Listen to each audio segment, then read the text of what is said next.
चलिए चालू करते हैं क्लास। कौन सा टॉपिक पढ़ेंगे तो अपने लास्ट में? का नियम पढ़ लिए थे, जॉन डॉल्टन का परमाणु सिद्धांत पढ़ने वाले थे। तो देखिए आज का जो टॉपिक है हमारा जॉन डॉल्टन का परमाणु सिद्धांत। सबसे पहले हेडिंग लिखेंगे जॉन डॉल्टन का परमाणु सिद्धांत। जॉन, हाँ बेटा, जॉन डॉल्टन का परमाणु सिद्धांत।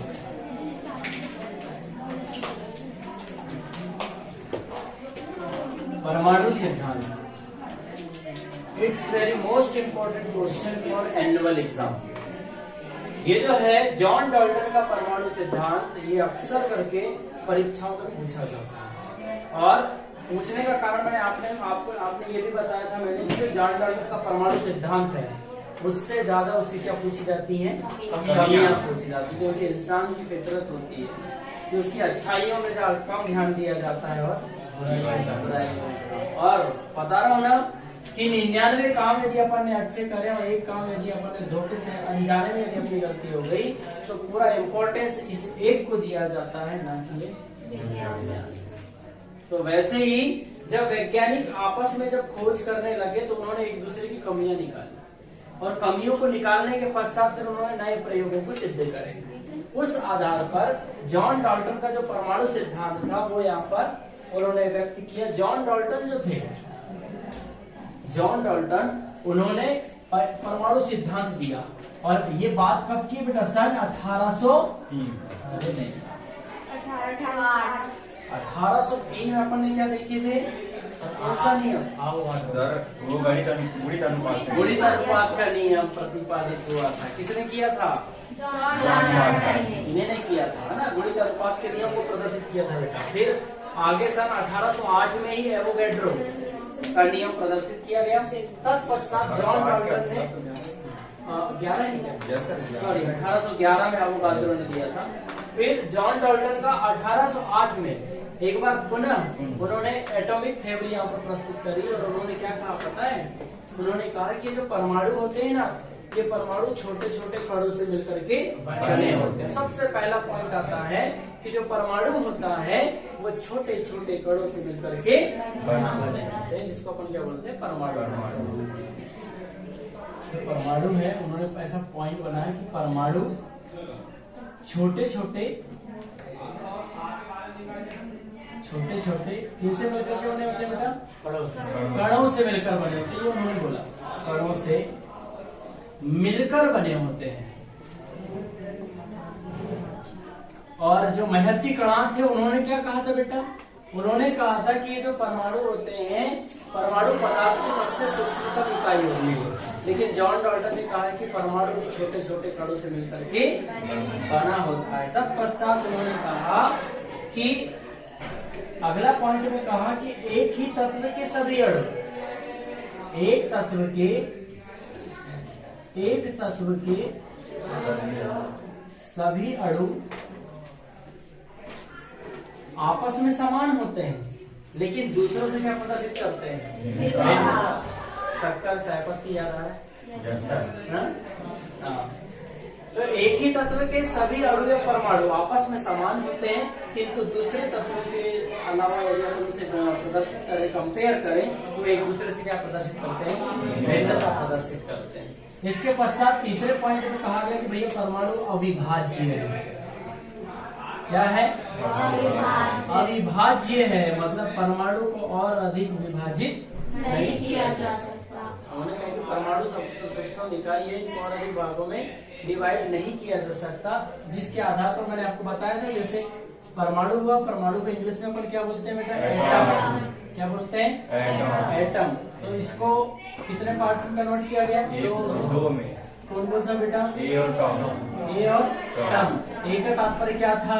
Can not. और टम का तात्पर्य अर्थात कैन नॉट, मतलब जिसे और काटा ना जा सके, वही क्या कहलाता है? अपना एटम कहलाता है। एटम को हिंदी में क्या बोलते हैं? परमाणु कहते हैं। ठीक है। इसके पश्चात बोला गया कि भैया जो परमाणु होते हैं ना, परमाणु छोटी छोटी संख्या में आपस में मिलकर के यौगिक का निर्माण करते हैं। परमाणु आपस में मिले, मैंने आपको बताया था कि बेटा अपन कणों को जब आपस में मिलाते हैं, कणों को जब आपस में मिलाया अपन ने, तो कणों से मिलकर के क्या बना? परमाणु मिला अपने को परमाणु। जब परमाणु को अपन ने आपस में मिलाया तो बना क्या बेटा? अणु। जब मैंने अणुओं को आपस में मिलाया तो बना क्या? क्या बना? तत्व बना। हाँ बेटे,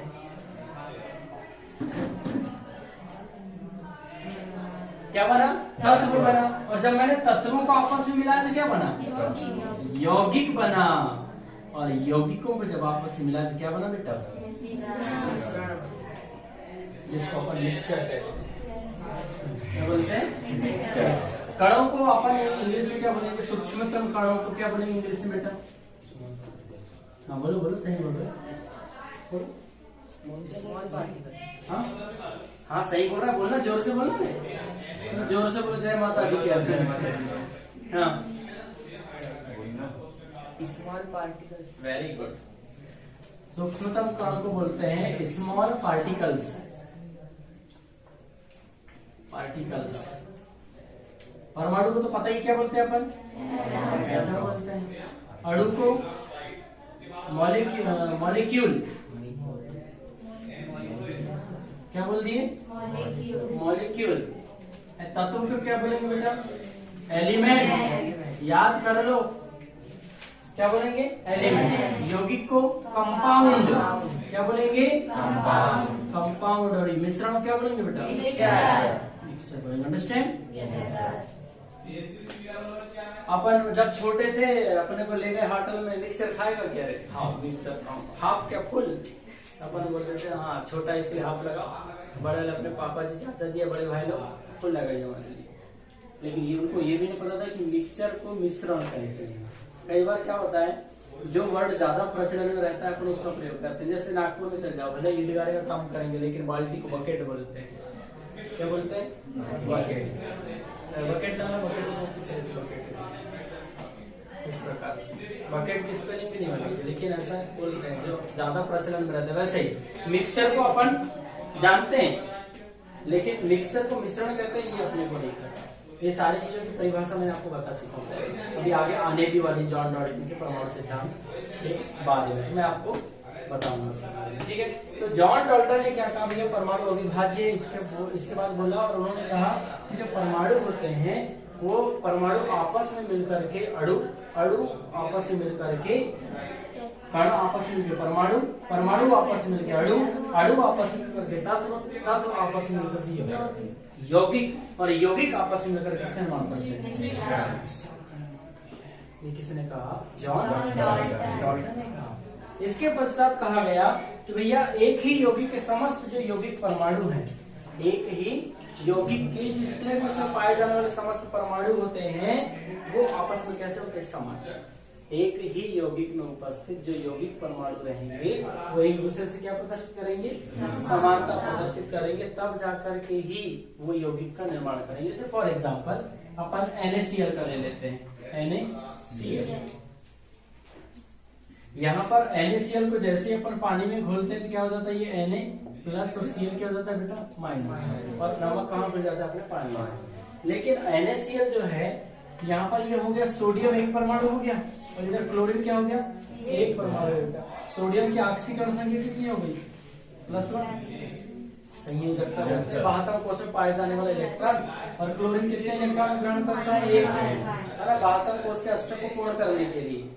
तब ये अपन इसको क्रिस क्रॉस मेथड के अनुसार जब अपन इसको देखते हैं तो इसका जब यौगिक का निर्माण होता है तो अपन इसको क्या लिखते हैं? NaCl। यहाँ पर एक निश्चित अनुपात है दोनों का, है क्या? नहीं तो ये क्या बना? यौगिक। यौगिक में पाए जाने वाले जो परमाणु होते हैं वो आपस में एक दूसरे से क्या प्रदर्शित करते हैं? समानता प्रदर्शित करते हैं। आए बाएं कुछ भी ऐसे यौगिक नहीं बन जाता कि कुछ भी मिला है और सर जी बोल दिए Na है हमारे पास, हमने 2 Cl2 दिए, 2 Cl दिए तो उसमें NaCl2 बन गया, फिर हमने कैसा NaCl3 बन गया। ऐसा नहीं होता।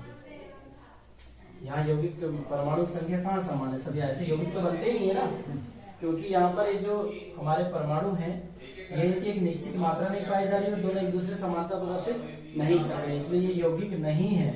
और ये NaCl एक प्रकार क्या है, यौगिक है। ठीक है, इस प्रकार से उन्होंने कहा कि एक ही यौगिक के जो समस्त परमाणु रहते हैं वो एक दूसरे से क्या प्रदर्शित करते हैं, समानता प्रदर्शित करते हैं। ये यौगिक परमाणु जो बनते हैं, यौगिक परमाणु, उनको आधुनिक अणु के नाम से भी जाना जाता है, मॉडर्न अणु उसके नाम से भी जाना जाता है। पता है इसके पश्चात क्या कहा गया कि भैया परमाणु जो होता है ना, परमाणु को ना तो बोलिए, अरे आवाज बुलंद करके बोलिए, परमाणु को ना तो नष्ट किया जा सकता है और ना ही उत्पन्न किया जा सकता है। हाँ, नष्ट किया जा सकता है और ना ही उत्पन्न किया जा सकता है, और ना ही उत्पन्न किया जा सकता है। कठिन है क्या? नहीं, अपने को मैक्सिमम लगभग यही याद जाएगा। इसके पश्चात उन्होंने कहा कि परमाणु में पदार्थ के सभी गुण पाए जाते हैं। जो परमाणु रहते हैं उनमें पदार्थ के सभी गुण पाए जाएंगे। सभी गुण का मतलब अभी आगे पढ़ाए जाएंगे कौन कौन से गुण होते हैं पदार्थ में, वो सारी चीजें सभी गुण पाए जाते हैं। और अंत में कहा गया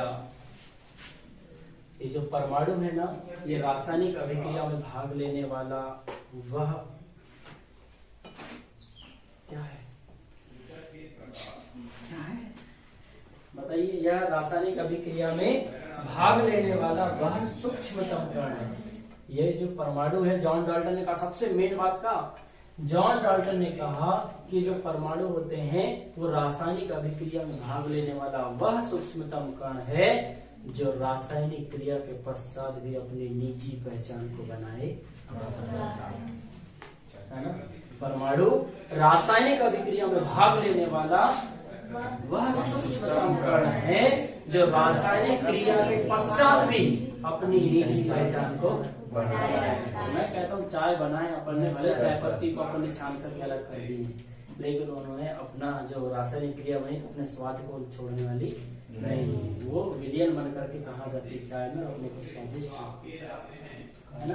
कहने का तात्पर्य है कि जितने पदार्थ रासायनिक अभिक्रिया में भाग लेंगे उतने ही पदार्थ अपने को उत्पाद के रूप में प्राप्त है ना। बात द्रव्य संरक्षण के नियम की कि किसी भी रासायनिक अभिक्रिया में भाग लेने वाले पदार्थों की मात्राओं का योग रासायनिक क्रिया से बने पदार्थों की मात्राओं के योग के बराबर।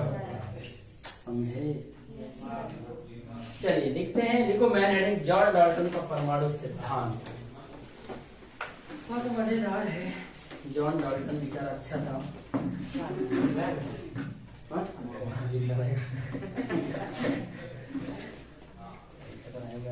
ये जॉन डाल्टन का परमाणु सिद्धांत 9वीं में है।